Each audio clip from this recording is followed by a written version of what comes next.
ওম নমো ভগবতে বাসুদেবায়। আমরা যারা পৌরোহিত্য কর্ম করে থাকি তারা যে কোনো প্রয়োগ শেষে দেবতাকে বিভিন্ন দ্রব্য সহযোগে, সেটা ধূপ, দীপ, কর্পূর, জলশঙ্খ, দর্পণ, বস্ত্র, অন্যান্য আরও বিভিন্ন রকম দ্রব্য সহযোগে দেবতাকে আরাত্রিক বা আরতি করে থাকি।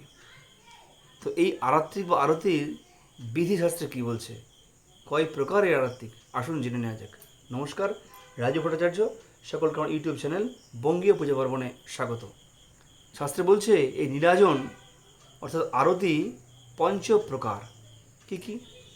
শাস্ত্রে এইরূপ বচন আছে, নীরাজনং পঞ্চবিধম, প্রথমং দীপমালয়া, দ্বিতীয়ং সৌদ কাবিজেন, তৃতীয়ং ধৌত বাসসা, চতুর্থং পত্রপুষ্পৈশ্চ, প্রণত্বাং পঞ্চমং স্মৃতম।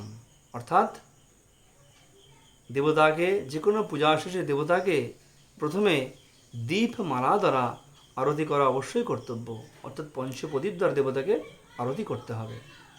দ্বিতীয় পর্বে ভগবানকে সৌদ কাবিজেন অর্থাৎ জলশঙ্খ বা অর্ঘ্যপাত্র দ্বারা ভগবানকে আরতি করতে হবে। তৃতীয় ধৌত বাসসা, তৃতীয় পর্বে ধৌত বস্ত্র অর্থাৎ শুদ্ধ ধৌত বস্ত্র দ্বারা দেবতাকে আরতি করতে হবে।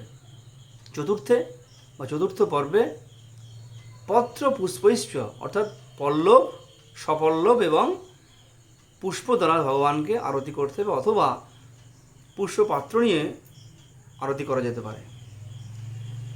পঞ্চম পর্বে কি?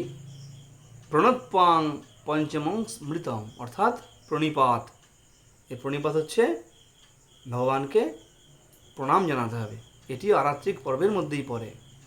তো এই পঞ্চপ্রকার হচ্ছে আরতির রীতি। এই পঞ্চপ্রকার আরতির শেষে তারপরে কর্পূর আদি অন্যান্য দ্রব্য দিয়ে ভগবানকে আরতি করতে হবে।